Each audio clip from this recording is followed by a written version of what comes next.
नमस्कार दोस्तों, जैसे कि हमने पार्ट 4 किया था, आज हम पार्ट 5 करेंगे, जिसमें जो बचा हुआ पोर्शन है उसके बारे में आज डिस्कस किया जाएगा। तो कल हमने चंद्रा घाटी, भागा घाटी और चंद्रा भागा घाटी के बारे में बात की थी और चंद्रा घाटी को पूरी तरह कर दिया था। चंद्रा घाटी के बारे में जो भी इम्पोर्टेंट बातें थी वो हमने कल बात की थी। गोदला किले की बात की थी जो इसमें स्थित है, साथ में सिसु की बात की थी जहां पर आपको घेफेन मंदिर देखने को मिलता है। घेफेन एक चोटी भी है और यह लाहौल स्पीति की सबसे ऊंची चोटी है, इसके बारे में भी हमने कल चर्चा की थी। इसके साथ ही जो भी अन्य इंपॉर्टेंट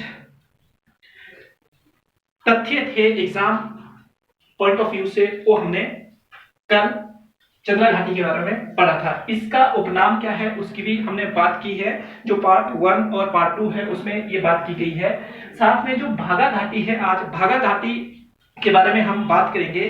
तो भागा घाटी एक घाटी भी है, साथ में गांव भी है और एक नदी भी है। तो आपको तीन चीजें देखने को मिलती है, भागा एक घाटी भी है, भागा एक गांव भी है, भागा एक नदी भी है और साथ में भागा कहां से निकलती है, भागा वरराचा से निकलती है। वरराचा जो है आपका लाहौल स्पीति में सबसे ज्यादा क्षेत्रफल पर फैला हुआ दर्रा है। दर्रा क्या होता है मैंने कल ये बात की थी, कल वाले वीडियो को आप ध्यान से देख सकते हैं, वहां से आपको दर्रे के बारे में अच्छे से जानकारी मिलेगी। भागा वरराचा से निकलने के बाद अपना बेसिन बनाती है और ये बेसिन कहां तक बनाती है, जो हमारी चंद्रा भागा घाटी है वहां तक ये अपना बेसिन बनाती है। दोस्तों बेसिन क्या होता है, जब नदी का उद्गम स्थल होता है, नदी जब निकलती है, निकलने के बाद क्या करती है, वो बहती है, जिस एरिया से बहती है वहां पर वो थोड़ा थोड़ा पानी देती है और या ऐसे बोले कि वो उन एरिया को सींचती हुई आगे बढ़ती है, वही नदी का बेसिन कहलाता है। हमारे देश के अंदर अगर भारत की बात करें हम, तो जो हमारी ब्रह्मपुत्र नदी है, जो मानसरोवर लेक से निकलती हुई भारत में बहती है और बाद में बे ऑफ बंगाल में गिर जाती है, उसका बेसिन सबसे ज्यादा माना जाता है।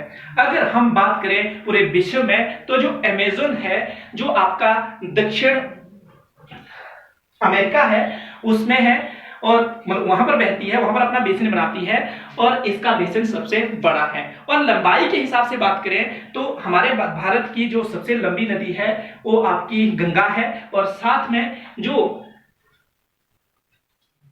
पूरे विश्व में है वो नील नदी है। तो बेसिन और जो आपका लंबाई है वो दोनों दो अलग अलग है, तो आपको बेसिन अच्छे से समझना है। उसके बाद नदी का उद्गम स्थान या जिसको हम बोलते हैं ओरिजिनेटिंग पॉइंट ऑफ रिवर, ये कौन सा होता है, तो जहां से नदी निकलती है वो नदी का उद्गम स्थल होता है। दोस्तों ध्यान रखिए, उद्गम स्थल और साथ में नदी का मुहाना जिसको हम डिस्चार्जिंग पॉइंट बोलते हैं, ये दोनों अलग अलग है। तो जहां से निकलती है नदी उसको उद्गम स्थल बोलते हैं नदी का, और जहां पर अपना पानी देती है या डिस्चार्ज करती है उसको नदी का मुहाना बोलते हैं। तो मुझे यही बात बतानी थी कि बेसिन क्या होता है। तो भागा का बेसिन आपको पता चल गया। दूसरी बात, जो भागा है इसका संबंध सूर्य से जोड़ा जाता है। दोस्तों हमें कैसे पता चला कि सूर्य से इसका संबंध जोड़ा जाता है, तो हमारे पास एक ग्रंथ है जिसको हम वेद बोलते हैं। वेद पूरे विश्व में सबसे पुराना ग्रंथ, मतलब वेद सबसे पुराने ग्रंथ माने जाते हैं, संस्कृत भाषा में लिखे हुए हैं। तो वहां पर हमें इस नदी का भी वर्णन देखने को मिलता है। ऋग्वेद में ये लिखा हुआ है। तो ऋग्वेद में ये बात लिखी हुई है कि जो भागा है वो सूर्य का पुत्र है, इसका संबंध सूर्य से जोड़ा जाता है। तो ये भी हमारे लिए इंटरेस्टिंग चीज है कि इसका संबंध किस देवता से जोड़ा जाता है।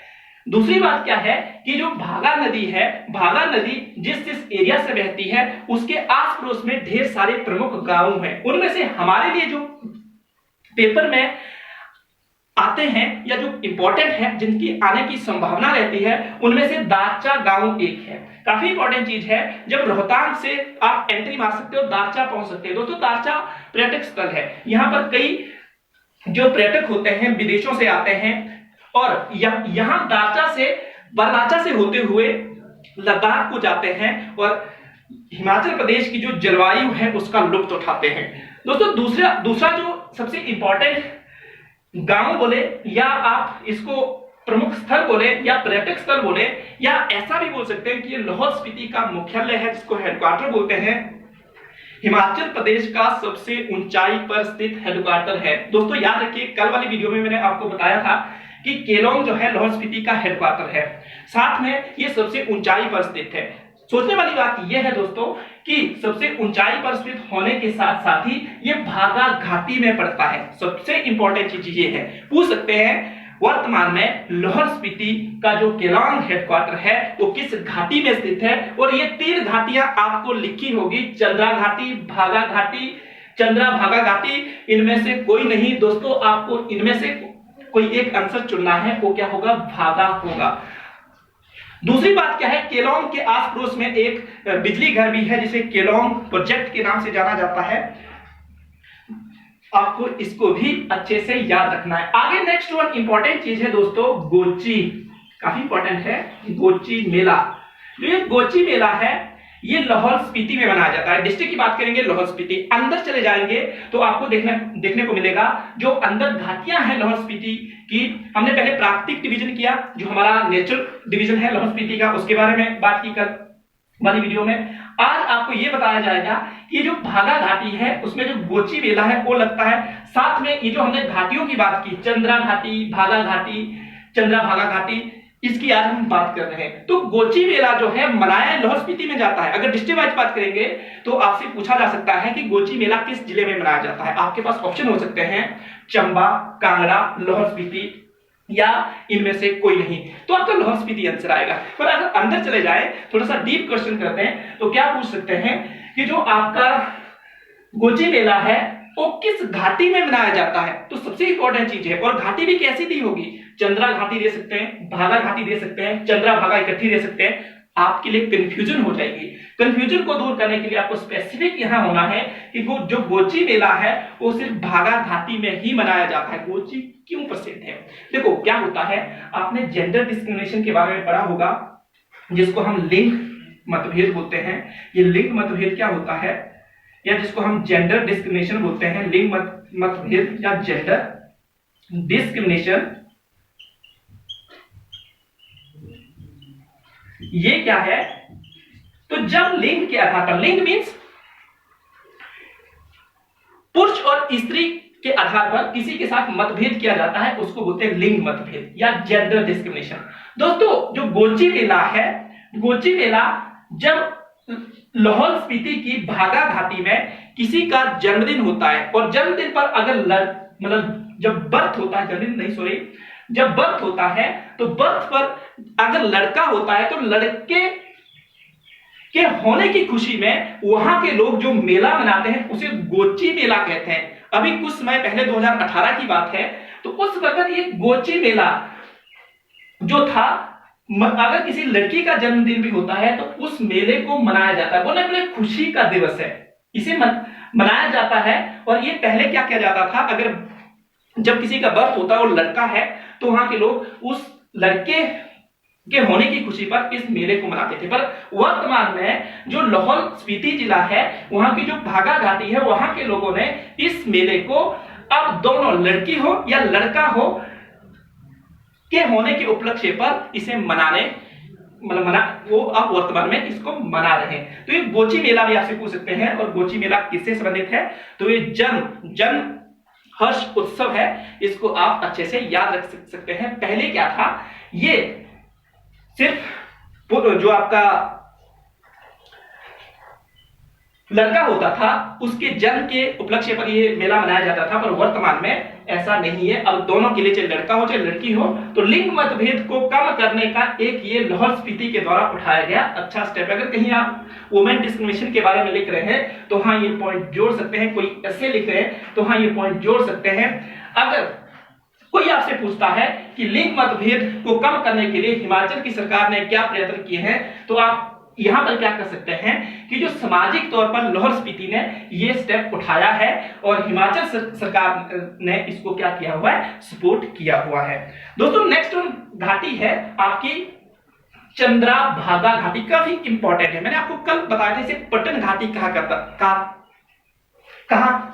जाता था, और ये पटन घाटी जो थी ये चंबा के साथ लगती थी, और इस पटन घाटी को लेकर काफी ज्यादा डिस्क्रिमिनेशन रहा है। डिस्क्रिमिनेशन क्यों रहा है, क्योंकि जो चंबा वाले बोलते थे ये हमारी है, लाहौल वाले बोलते थे ये हमारी है, साथ में जो कुल्लू वाले बोलते थे ये हमारी है, और जो लद्दाख वाले बोलते थे वो हमारी है। तो ये डिस्प्यूट का रीजन था।